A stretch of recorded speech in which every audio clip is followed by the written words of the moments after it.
Fala pessoal, estamos começando mais um papo além da pauta e eu tô com um amigo, né? Conheci há pouco tempo agora, ele que é autor desse livro aqui, ó, A Vida Depois das Marquises, do Outro Lado da Rua. Nada mais, nada menos que Léo Mota. Meu amigo, um prazer ter você aqui em nosso podcast, tá? Nós queremos saber um pouquinho da sua história e eu acredito que vai ser um bate-papo bacana, tá bom? Sem dúvida, né? Satisfação, né, total em poder estar aqui, né? Minas Gerais tem muito carinho por esse estado. Tem histórias também com essas cidades, tanto em Carangola, Espera Feliz. Poder estar aqui hoje dividindo é um prazer enorme. Então tá bom. Ô, Léo, sempre a primeira pergunta que a gente faz no Papo Além da Pauta, quem é Léo Mota? Léo Mota é um homem que sonha muito e muito compromissado com seus sonhos, né? Sonhos que eu sonhei em lugares imagináveis, né? Sim, Lugares que poucas pessoas de lá saem, né? Léo Mota, ele é o primeiro ex-morador de rua no mundo a produzir uma trilogia literária. O Léo Mota, ele é pai, ele é avô, ele é companheiro, ele é um apaixonado pela vida e um ex-morador de rua. isso aí é legal. Mas, Léo, você tem uma afinidade com carangola, me fala um pouquinho disso aí. E mora no Rio, me fala sobre essa questão de carangola. Sim, em Carangola, né? Lá nos anos 2005, me Sim, apaixonei pela carangolense, né? Deixei tudo no Rio e vim para Carangola, né? Onde eu construí uma família, né? Daqui um casal de filhos, né, que é a Poliana e o Ariel, e passei 7 anos por aqui, que legal. né, até que depois desses 7 anos eu voltei para minha terra natal, Pro Rio de Janeiro. né, Então você tem uma afinidade muito grande. Então você conhece a região, né? um carinho desperta muitos sentimentos, né, quando a gente tem essa possibilidade de poder estar aqui nessa cidade, né, porque tem um diferencial, né. A gente aqui passa a ter o costume de saber o nome do vizinho que É mora do verdade. lado, né? Aqui a gente pega o costume de dar bom dia, boa tarde, boa noite para quem está caminhando na rua ao seu lado, que muitas das vezes você nem viu essa pessoa, mas já se torna um hábito. Então é uma cidade que hospitaleira, é uma cidade Que legal. que você se sente mesmo, né, acolhido de todas as formas, né? Então essa região aqui da Zona da Mata, ela tem esse diferencial, né? Porque muitas coisas mudam e evoluem, né? E o prazer que a gente tem aqui nessa região é que isso não mudou, né? Hoje mesmo, passando, uma senhorinha que eu nunca vi me cumprimentando, né? Eu falo, olha que bacana, isso aqui que não pode se perder, né? Esse carinho, né, que a população tem um com os outros. Que legal. Mas ela, vamos lá, vamos contar um pouquinho da sua história, né? O que te levou a viver em situação de rua, né? A situação de rua, ela marca, né, minha trajetória de vida. E o que me leva à situação de rua foi uma doença chamada dependência química, né? Sou portador dessa doença, né? Usei drogas 20 anos e há 8 eu não faço uso, né? Graças a Deus, Há né? 8 anos aí eu me encontro limpo, né? E o que me leva para a rua é a dependência química, né? Porque um dia eu perdi o controle total da minha vida, né? Porque as drogas são assim, primeiro eu comecei usando, depois ela passou a me usar, né? Então, com 35 anos, né, morando com a minha mãe, tive uma overdose, né? E depois que eu me recuperei, eu decidi não fazer minha mãe mais sofrer, porque era um desespero, né? Só quem tem um caso desse na família sabe como é. Então, Então, eu decidi viver nas ruas do Rio de Janeiro. então realmente o motivo, né, que você foi para as ruas foi devido à dependência química. Tanto as Independência. drogas como a bebida, né? O alcoolismo, não tanto, né? Sim. Mas a dependência das substâncias psicoativas e toxicológicas. E, Léo, qual foi, assim, o momento mais difícil durante esse período nas ruas do Rio de Janeiro? Mais difícil na rua é você depender do próximo, porque nem sempre o próximo está disposto a estender a mão. Sim, São muitos nãos, né, até você conseguir um sim. E a rua, ela te machuca, te maltrata, te castiga, né? Porque eu não nasci na rua e não cresci, mas eu cheguei ali. né? Então, você está ali em frio, fome, solidão, medo, exclusão, você dependendo do próximo, isso fere muita gente, né?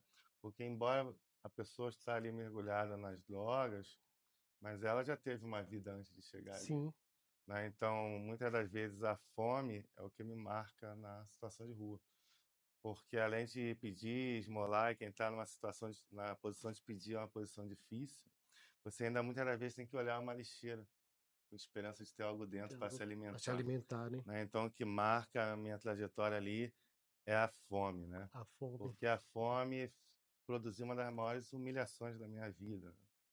Eu com fome entrei no restaurante, pedi uma senhora ali para me pagar, né, algo. Eu sentia muita fome, né? Falei, senhora, por favor, a senhora pode pagar aqui um alimento. Ela só virou e cuspiu no meu rosto, né? E Meu aí ela Deus. saiu para fora. Então a fome é o que marca muito essa trajetória que te leva numa total humilhação. Tá, e nesse período aí que você se encontrou nas ruas, né, do Rio de Janeiro, como foi lidar com a solidão, o medo e o preconceito? Ah, bem complexo, né?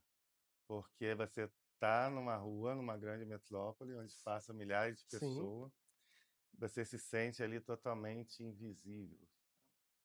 Na situação de rua, você só é visto quando você quer acessar determinados locais, né? sim. Viu uma situação que eu passei esse preconceito na pele, que eu ganhei uma doação de um rapaz na rua, e eu peguei aquele dinheiro e eu queria entrar numa loja para comprar alguma coisa, né? Quando eu entro, o segurança já me barra, né? Então ele não quis saber se eu tinha dinheiro, se eu não tinha, ele só olhou a condição que eu A estava, condição, né? Então o preconceito ele é muito constante em todo momento, né? todo momento. Porque quando você está naquela situação, né? Muitas das vezes com o pé no chão, vestido maltrapilho, fético, né? Então aquilo ali só aumenta um muro, né, da sociedade com a pessoa naquela condição, né? No caso eu ali vivendo à margem de fato de uma sociedade. Então lidar com aquilo te machuca muito, né? Principalmente quando você passa todo um período em situação de rua que ninguém te chama pelo nome. Ali eu era chamado de tudo, menos pelo nome, sabe? Meu Deus do A céu. sociedade ela ainda carrega um preconceito muito grande Muito de grande, si. né? Por isso que eu sempre levo comigo como missão para mostrar que quem está ali não é santo nem é demônio, é só pessoa, São pessoas. né? Meu grito sempre é esse, são pessoas que estão ali, porque ali está o filho de alguém, ali está o pai de alguém, ali está o amor de alguém, sabe? Verdade. E eu vejo quando você fala isso, você se emociona, né? Agora, o medo também é constante, né, O ô medo é Léo? constante porque você está apto, aberto a todo tipo de violência, né? Eu mesmo passei uma situação na rua que eu pensei que ia ser o meu último dia ali, né? Sim, Eu estava deitado junto com um grupo de pessoas em situação de rua como eu, todos nós cobertos, porque estava muito frio aquela noite. Aí me para um carro e desce 4 homens com a arma em punho e puxa o nosso cobertor e fala: não é esse aí não, não é esse não, também não é esse aqui não.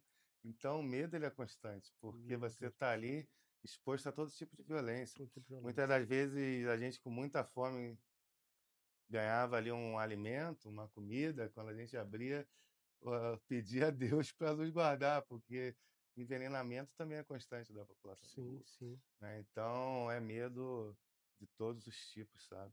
De você ser confundido, de você ser envenenado ou queimado vivo, que né? aconteceram muitos casos no Brasil, né? Então você está aberto ali a todo tipo de coisa, todo tipo de violência, e muitas delas gratuitas, né? E a maioria da pessoa em situação de rua hoje que sofre violência é simplesmente porque não tem um endereço para voltar. Sim, Então isso dói muito, né? Quando eu vejo casos de violência contra uma pessoa em situação de rua, isso me machuca demais, porque eu sei que ela está passando pelaquilo porque ela não tem um endereço, é verdade. sabe? Então eu sempre falo que a rua, ela não é um direito, né? A rua ela é uma violação. Quando falta tudo, a pessoa chega ali, naquela condição. Ah, nessa situação de rua a gente vê tantas histórias, mas teve alguma história que te marcou naquele período que você viveu nas ruas aí? Marca muito. tem a história, tá até nos meus livros, ele é cercado de histórias, né? Sim, Pro livro eu coloquei 11 perfis de pessoas que estão em situação de rua hoje.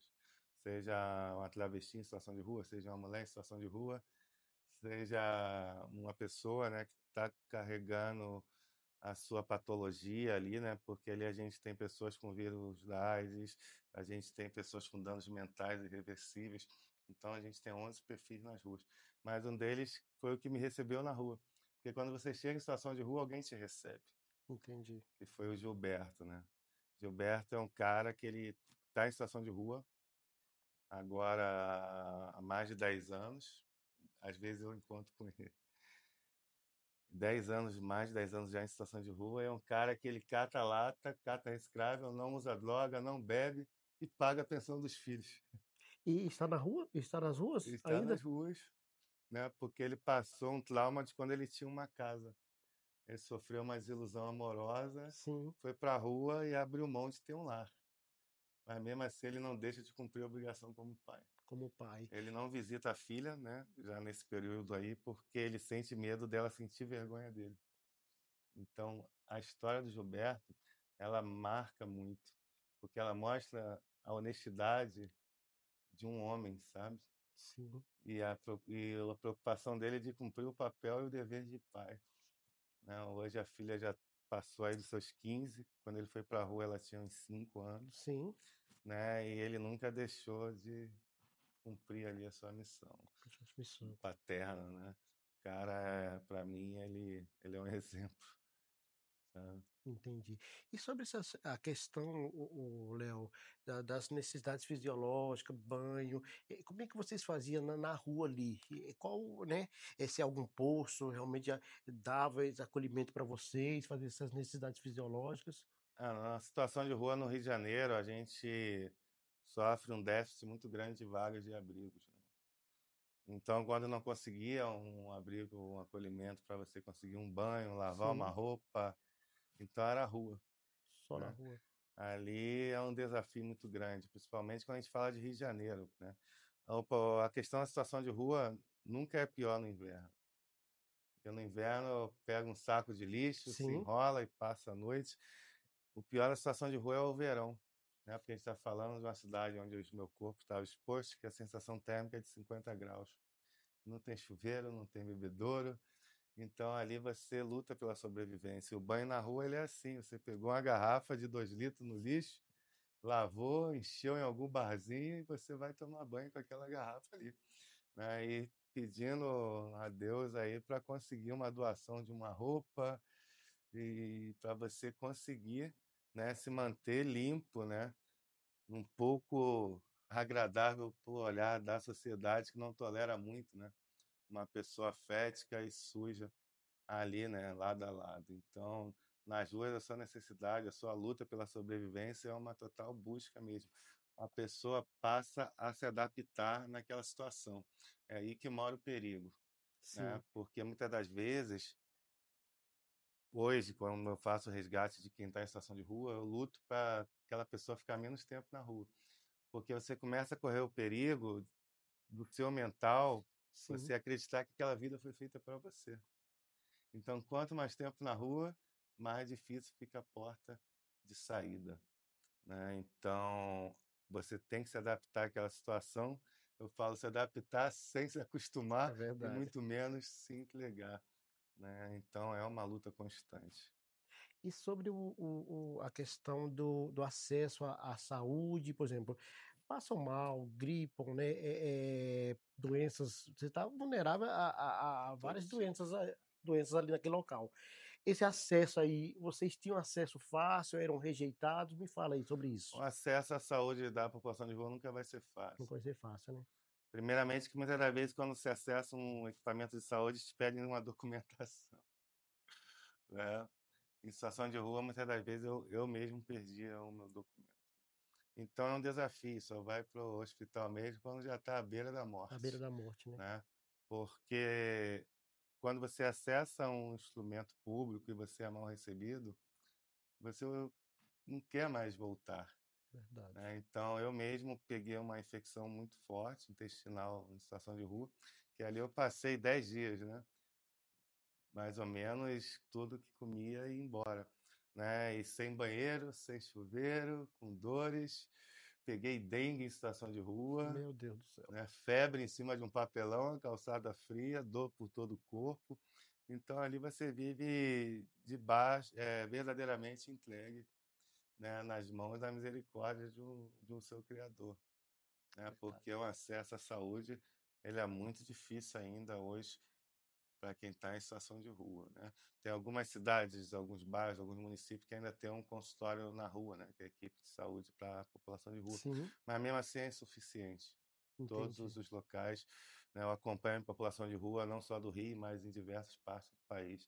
Em todos eles há relato desse déficit, né, de atendimento à saúde. E a população de rua ela sofre também por falta de apoio da saúde, não só física, mas da saúde Sim. mental também, né? Então, é um desafio, é algo que está muito longe ainda da gente conseguir aí um alívio para essa causa, sabe?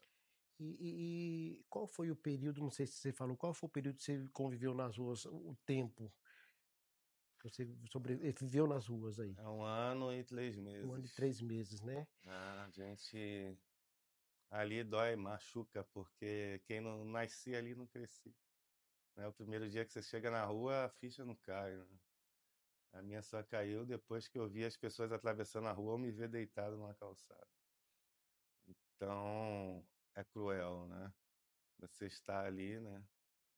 Naquela situação, naquela condição, né?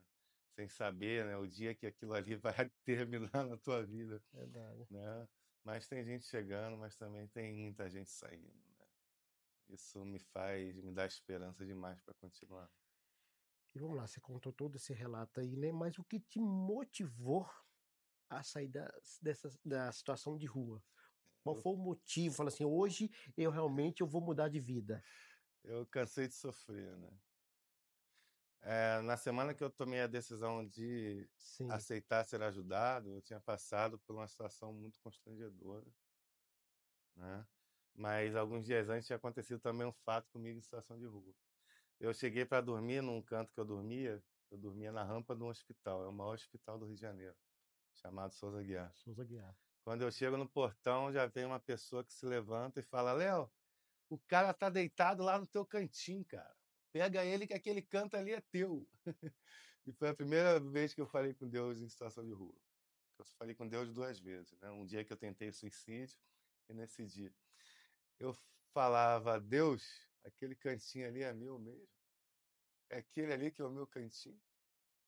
Então comecei naquela noite a pensar em aceitar ajuda, procurar ajuda para sair da situação, porque eu não queria aceitar que aquele cantinho naquela calçada, naquele pedaço de papelão era meu, Sim, que aquilo ali foi feito para mim, sabe? Então, e a partir daquele momento eu comecei a pensar na minha saída de rua. Foi quando na mesma semana eu passo uma maior humilhação que eu já passei na vida.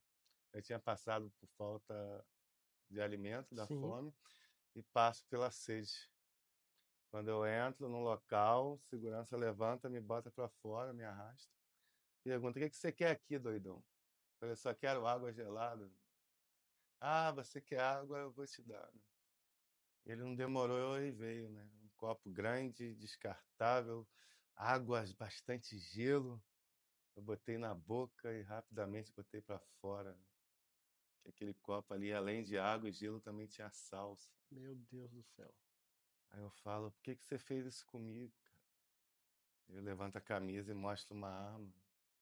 Fala: porque a próxima vez que você entrar aqui vai ser pior, sabe? Então, a partir desse sofrimento, eu aceito ser ajudado, né? Porque de um lado está alguém para ajudar, do outro alguém tem que se aceitar ajuda. Eu aceitei ser ajudado, fui para uma instituição, né? Que eu chegando lá, em cima tem uma placa que diz: acolhemos, tratamos a dependência química e devolvemos a população de rua à sociedade. Eu não acreditei, né? Mas entrei. Era a única porta aberta, onde todas já haviam se fechado. Aquela porta ali entrou um homem de 1,88 m. Do lado direito ninguém, o esquerdo nada. Aparência de um velho no corpo de um menino, 60 quilos. Meu Deus do céu. Usuário de crack compulsivo, eu fumava 15 pedras por dia. Mas eu entrei naquele lugar ali. E ali falaram: o que que você veio fazer aqui? Falei: eu vim parar de usar droga. Você veio pro lugar errado. Aqui só vem quem quer ser feliz. Olha Depois eu só. entendi, ou é feliz ou usa droga. E me deram um abraço ali, então eu fiquei, sabe, 7 meses ali em É. recuperação. Olha que coisa, né? Deus muitas vezes usa as coisas que são para confundir, né? As que não são para confundir as que são, né? Verdade. E o cara te deu uma água, né? Né? E foi através disso, ele assim fez algo ruim, mas foi algo que dali você tomou uma Começou a, decisão. Falou assim, a partir de hoje eu quero mudar de vida. começava a trajetória de história, né? Às vezes, outro dia eu fiz uma palestra que eu lembrava da passagem de Cristo na cruz, Sim, né? Que falava a vitória vem com jeito de derrota, né? sim, Às vezes a gente está no fundo de um poço tão a fundo que, por olhar humano, ali seria a minha derrota, né? verdade. Na verdade, ali continuar, começava a construir uma trajetória de vitória, né? Então, eu entrei nessa instituição e fiquei 7 meses lá, né? 294 dias, 224 dias e 896 refeições. Eu entrei ali esmolando, saí trabalhando. E assim, qual foi o maior desafio nesse processo de reconstrução da sua vida, o Léo? A dependência química, ela é cruel porque ela é uma doença, né, que ela vem acompanhada da abstinência, Da abstinência. né? Ninguém nasce usando, né? Sim, Mas você acaba desenvolvendo aquilo e o seu corpo acostuma a viver com aquela substância. Então, o processo da recuperação é o processo de você desacostumar o seu corpo a viver com aquilo. Né? É uma doença física, é uma doença mental, né? Com crise espiritual, 20 anos de uso. Né? Então, o maior desafio é vencer. Né? Então, eu entrei naquela instituição convicto em parar de usar. sim, Porque quando eu estava uma vez muito drogado, eu lembro da minha filha na época com 11 anos falando: eu vou crescer e não vou ficar sem pai. Eu lembro do meu outro filho, quando eu abro a porta de um lugar e ele está do lado de fora chorando.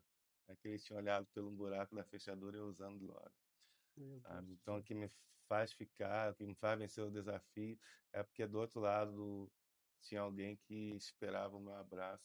Então, eu venço a abstinência da dependência química, né? Hoje eu sou técnico em reabilitação em dependentes químicos, né? Sou conselheiro em dependência química. Esses 21 dias de abstinência, os primeiros, foi vencido na determinação mesmo, Determinação. na vontade de mudar, né? Eu só tive uma internação na minha vida, Então, né? realmente, Estou o limpo até no dia de hoje, 8 anos. processo maior foi esse aí, no caso da abstinência, né? Que é Abstinência, né? bem complicado. Eu sei porque eu trabalho na parte de. Eu trabalho na parte da saúde, trabalho em drogaria, e a gente vê a dependência de pessoas, as pessoas que dependem de medicamento Pois controlado. verdade, Quando ficam 1 ou 2 dias, eles ficam, né? Não, eu preciso. Então a gente vê o que é a abstinência é bem complexo. das drogas, né? Então esse foi o maior desafio, então. É um desafio, né, para muita gente hoje, né? Porque você não começa a pensar que não tem jeito, que não vai Sim, ter como viver sem aquela substância, né? Mas o fantástico é que para você vencer a dependência química, você tem que preencher os vazios que te levaram até ali, né? entendi. Eu carregava comigo um vazio muito grande, né? Eu tive um filho, né, assassinado. Foi o que me leva no mergulho profundo das drogas. Também foi um dos Foi, casos que você entrou nas drogas. Foi essa questão aí, né? foi o estopim, né? Todos hoje têm um motivo, né, para mergulhar de cabeça naquilo, né? Sim, Acho que ninguém hoje levantou da cama e falando, eu acho que eu vou fumar um crack, eu acho que eu vou comprar uma cocaína, né? Você tem todo um caminho para levar a pessoa até aquela questão, né? Eu tive um filho de 5 meses de vida assassinado pela mãe, meu Deus do céu. dia 20 de maio de 2003. Nosso último encontro, né? Ele sorriu para mim, eu falava, olha, seu pai te ama. E no outro dia eu recebo essa notícia, né? Então, o assassinato do meu filho pela sua genitora, né? Aquilo ali foi um rompimento muito grande na minha vida, sabe? Entendi. Porque muitas das vezes você, numa comunidade carente, não tem um psicólogo, não tem um ombro amigo para chorar, mas tinha um ponto de venda de drogas. Então foi onde eu recorri, né, para preencher esse vazio, essa lacuna, porque você chegar numa idade adulta com 21 anos e já ter que sepultar um filho, Meu Deus do céu. isso é um vazio muito grande, é uma ruptura de fato do seu aquele estado, é uma entrega total à miséria que foi na minha vida. Eu tinha que procurar preencher de alguma forma, eu procurei com as drogas, né? E lá na frente a gente vê que as drogas elas não preenchem nada. Não preenche nada. As drogas ela é especialista em te levar para um banquete de miséria, né? E elas me levaram nesse banquete de miséria.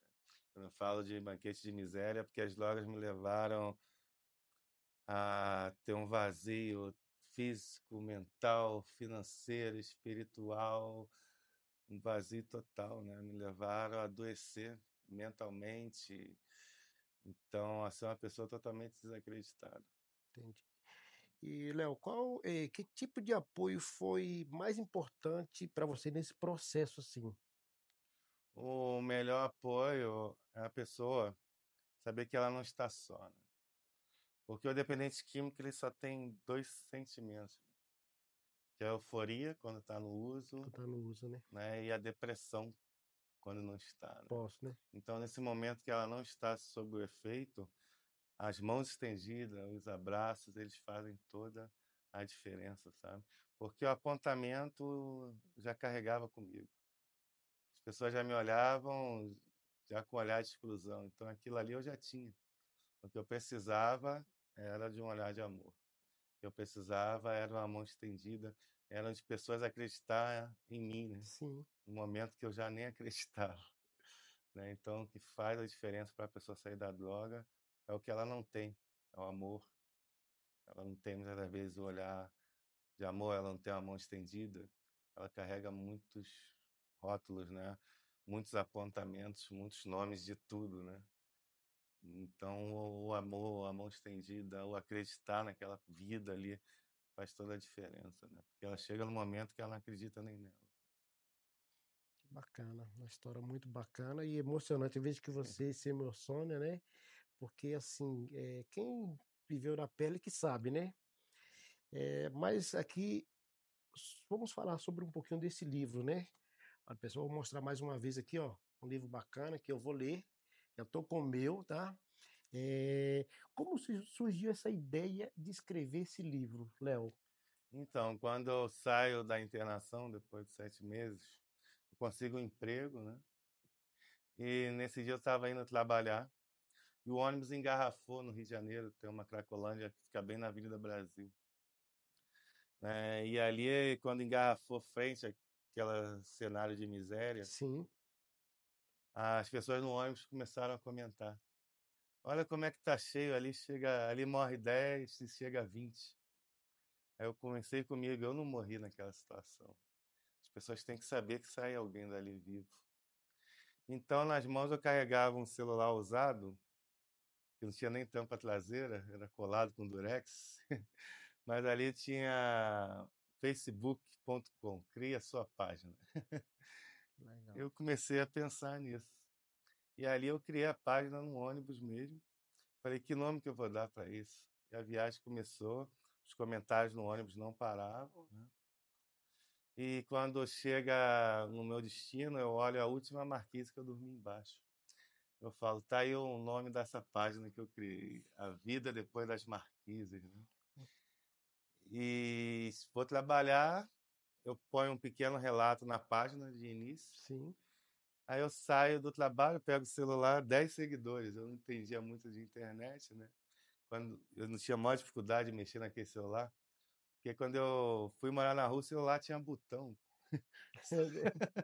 Eu saí da rua, ganhei um celular que não tinha botão, não tinha não nada. Eu tinha falei... nada. Pois é, Mas aí eu estava aprendendo e ao mesmo tempo criei essa página. Aí eu falei, 10 seguidores. Aí no outro dia eu botei mais um negocinho, 20 seguidores. Até que eu boto uma foto minha real no crack, que eu tenho essa foto na minha rede social, né? E faço como eu escrevo como é que eu cheguei e como é que eu saí daquela situação. Então, com uma semana, essa página chegou a 30 mil seguidores, né? Que legal, E hein? uma das seguidoras deu a ideia, né? Já me conhecia ainda em situação de rua. Falou, Léo, por que que você não escreve um livro? Falei, olha só, lá, eu nasci na favela que eu cresci, não tem escritor. Eu nunca vi esse negócio, não. Ela escreve. Você escreve, eu pago. Eu falei, então eu escrevo. Legal. Então eu fiquei 6 meses escrevendo meu primeiro livro. E depois procurei ela e ela fez uma vaquinha na internet e custeou o valor do livro, né? A vaquinha ela atingiu, quase dobramos, né? Recebemos doação até em dólar, né? Pessoas do outro lado do mundo acreditaram que era possível um cara que sai da rua escrever. Então, quando eu faço o lançamento do livro, ele é a capa de um dos maiores jornais do país. Isso foi um estouro, né? Porque quando eu fui para o lançamento do meu livro, eu falava: quem vai comprar o livro? Porque você escreveu uma coisa, comercializar a outra. Ainda Verdade. mais num país que não valoriza tanto a A literatura, literatura, é verdade. né? Mas no lançamento, o livro foi capa desse grande jornal e chegou nas mãos de um dos maiores autores, né, do nosso país, que é o Chico Buarque. E ali ele foi nas redes sociais, o livro voa. E a partir desse grande jornal nasceu os convites, né, para gravar o primeiro programa de TV, um grande programa também, e voou. Até que eu chego na Bienal. Quando eu chego na Bienal, vai no estouro, vai o ápice, né? Porque ali eu chego num lugar que eu nunca tinha estado, e chego como atração principal do palco, como o primeiro ex-morador de rua no mundo a produzir um livro, a palestrar na feira literária de maior importância do país, que é a Bienal.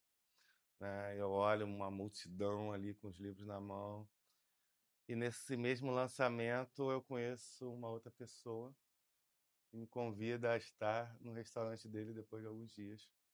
Eu conheço meu pai, né? Ele foi no lançamento do livro, que Que ele viu na legal. TV. Ele já me procurava desde 2016, não sabia como me encontrar. Em 2016 ele teve a descoberta da minha paternidade, depois de 38 anos. O meu pai, o Paulo Carvalho, ele se apresenta para mim, né? Que legal. Que Então os presente, né? livros, tudo que eu tenho hoje foi pelos livros, né? O livro me libertou, o livro me salvou, né? Porque nas páginas dos meus livros eu escrevo tudo, todos os meus dramas, todos os meus desesperos, toda a minha trajetória com as drogas, mas o melhor de tudo é que eu também escrevo sobre a superação, Entendi. né? Porque a superação é uma porta aberta para todos. Então, depois do que eu conheço meu pai, depois de 38 anos, eu escrevo um outro livro, né? Meu segundo livro, contando dessa trajetória da falta da paternidade e a importância que é a paternidade, né, Sim. na nossa vida, porque eu cresci sem a influência masculina. Então, eu escrevo o meu segundo livro. Também, no segundo livro, eu relato o impacto da pandemia do coronavírus na população em situação de rua. Né? O livro ele chega numa pessoa que é uma grande jornalista no Rio de Janeiro, de uma grande emissora, e ela me convida para fazer o documentário da minha trajetória, né? E eu nunca quis lucrar com isso, né? Com esse documentário, então ele foi disponível para o YouTube, né? A Vida Depois das Marquises, o documentário. Então os livros abriram portas e vêm levando esperança, né? Hoje tem pessoas que não usam mais drogas porque leram. Outro dia eu recebi o relato de um rapaz que ia tirar a sua vida, né? Mas ele leu o livro. Que bacana, velho. Então ele fala: caramba, eu não cheguei no ápice de sofrimento, você chegou, eu tô querendo me matar. Então ele hoje viu, né, que tem uma porta de saída do sofrimento, né? Então o livro hoje ele vem salvando a minha vida, salvando outras vidas, e até que eu chego no terceiro livro, né? Que a gente vai estar na Bienal esse ano. Esse ano vai ser minha quarta Bienal consecutiva como convidado do evento. Só que esse ano eu não quero subir mais no palco sozinho. Esse ano eu vou levar 9 pessoas em situação de rua comigo para o palco. E aí a gente vai recitar poesias, né? Para mostrar que a inclusão ela faz parte, né? A inclusão ela é um caminho de total importância no maior evento literário do país. Esse ano, Rio de Janeiro é a capital mundial do livro. Então, eu não posso subir num palco sozinho, né? Vou Verdade. levar comigo mais 9 pessoas. E o livro também, a gente está com uma expectativa muito grande de ser reconhecido pelo Guinness Book, né? Aí é mais uma conquista, né? Já tem muitos anos que o Brasil não entra para o livro dos recordes, né? Então a gente está aí com essa proporção de entrar esse ano no livro dos recordes através do meu terceiro livro, né? Como o primeiro ex-morador de rua no mundo a produzir uma trilogia literária, sabe? Então hoje é uma mensagem, né, para quem pensa que a vida acaba no Acaba, sofrimento. verdade. No meu livro eu tenho uma frase que eu uso muito, que eu falo que a história triste ela não impede o final feliz. Feliz. Muito bacana. Léo, eu não sei qual é a sua religião, mas eu vejo Deus em tudo isso aí, que é aquela mesma, né, aquela mesmo que eu falei lá atrás, né? Deus confunde aqueles que não são, Isso. pegou você lá e botou hoje para conferir as pessoas que são. Tá lá no, É lá no, lá verdade. no, lá no topo, né? Chegando aí, eu creio que vai chegar no Guinness Book, né? O livro dos recordes. E assim, é fantástica a sua história, né? Que papel a escrita teve na sua transformação pessoal? A escrita ela foi fundamental para mim estar vivo hoje, né? Sim, Porque tem muitas traumas, muitas coisas que a gente carrega que a gente não tem coragem de se abrir com ninguém. sim. Mas as páginas, a escrita está aí para a gente se abrir, né? Então, escrever para mim foi uma libertação. Tem coisas no meu livro que a minha mãe nunca tinha imaginado que eu tinha passado, ela só sabe porque ela leu o livro. Porque leu o livro. Então, o livro foi libertador, né? Para mim é uma terapia hoje fantástica, né? Eu criei um projeto para mulheres em situação de rua poderem escrever os seus traumas, as suas dores, né? Eu tenho um projeto chamado Poesia que Liberta, né? Então ali as pessoas põem no papel o que elas sentem de verdade que muitas das vezes não têm coragem para contar para ninguém, né? E acaba que depois que os livros são lançados, divide com muitos, né? Os meus livros já foram 8.600 exemplares vendidos, né? Então, aquilo que era para me libertar acaba chegando em outras pessoas e libertando os outros também. Verdade. Agora, Léo, o que você espera que os leitores sintam ou aprendam com essa sua obra aí, escrita? Então, eu quero sempre que eles tenham em mente que a vida na rua ela não precisa terminar ali, né? Quem está ali são só pessoas. Eu acho que uma das últimas frases do meu primeiro livro diz que o livro veio para mostrar que o homem que está caído ele pode se levantar. Então essa é uma mensagem principal que eu tento passar pelos meus livros, né?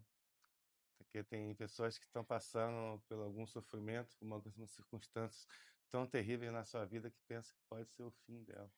Na verdade, pode ser o seu começo de caminho, de uma trajetória vitoriosa, né? E vai motivar outras pessoas, Que sabe? bacana. Então é isso que eu sempre espero dos leitores, né? Que eles saiam motivados, né? Com essa literatura. Léo, sobre a reflexão aqui, o que você diria hoje para as pessoas que você eram quando estavam na rua? Então, eu sempre digo para eles que não precisa acabar ali, né? Porque tem coisas que só a gente passa e só a gente supera, né? Ele está passando pelo aquele momento, mas a vida dele não precisa terminar naquele momento. A partir do momento que ele se sentir no seu coração de uma mudança, uma transformação de vida, é possível ele encontrar essa porta, né?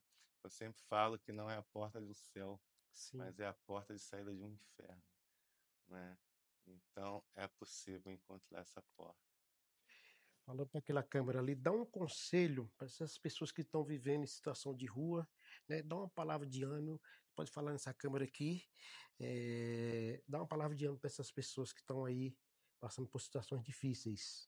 Não se entrega, confia e acredita, né? Acredita em você, sonhe por você, porque é possível, né? Tem coisas que só a gente passa, mas só a gente supera. você está passando hoje não é o seu fim, mas sim o seu começo. Bacana. Léo, quais são os seus sonhos e planos daqui para frente? Então, meus sonhos e planos é começar a produção, né, da série documental, né, Marquises, Sim, ou o filme, né? Então, esses são os planos e os sonhos para a gente poder tu- alavancar cada vez mais essa trajetória, né, de vitória para chegar e alcançar mais e mais pessoas, né, que estão hoje mergulhadas, né, no mundo das drogas, pessoas que não chegaram ali poderem se inspirar e não fazer todos aqueles erros que eu cometi no passado que me levaram àquela situação. Então, meus planos e meus sonhos hoje é no audiovisual. audiovisual, bacana. Vamos lá, você pretende escrever mais livros e já tem alguma coisa nova aí, já tem alguma coisa no forno aí? Não, a gente vou parar agora, né, no terceiro, porque eu já Sim, chego no Guinness. Eu já tinha um projeto pronto, né, mas não vou lançar como livro, a gente vai lançando nas redes sociais, né, que a dependência química é uma vírgula, não um ponto final, né? Então, em vez de ser livro, vai ser encontro com pessoas da área da dependência química, onde a gente vai passar conhecimento para outras pessoas que não têm conhecimento algum dessa doença, né? Então, a dependência química é uma vírgula, não o ponto final. Ao invés de ser livro, vai ser relatos, vai ser vídeos, vai ser encontros com profissionais da área, né? Para poder levar conhecimento, né? A tantos familiares que às vezes o filho está na droga, o seu familiar, o pai, a mãe não sabe o que fazer, não tem conhecimento daquela doença, né? Então, a dependência química é uma vírgula, não um ponto final.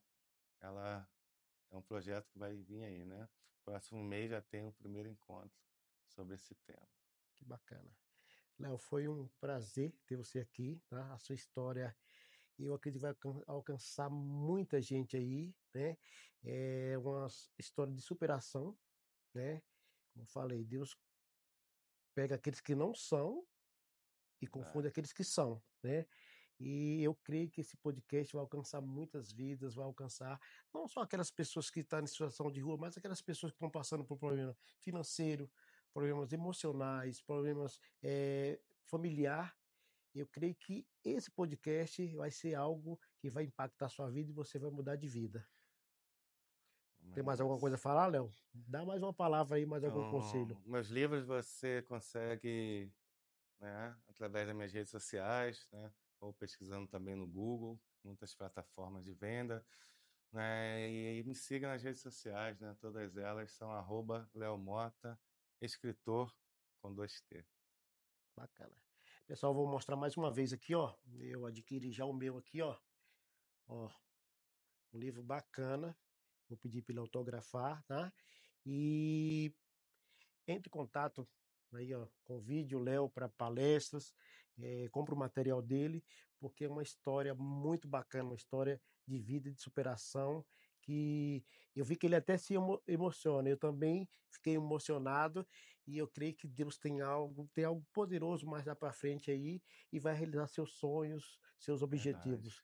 E desde já eu quero te agradecer, né, por aceitar o nosso convite, tá bom, Léo? Eu que agradeço, né? E porque é fantástico a gente poder levar essa mensagem, né? Você falou da minha religião, né? Hoje eu Sim, não tenho, né, uma religião, eu tenho um compromisso com a mensagem, né? sim, Que mais crescer, né, com uma mãe evangélica, né? E que foi a mulher de maior coragem que eu já conheci na minha vida. verdade. Porque uma vez eu drogado, a minha mãe entrou num quarto e ela falava com Deus ali, né? Ela me conta isso, até hoje eu me arrepio.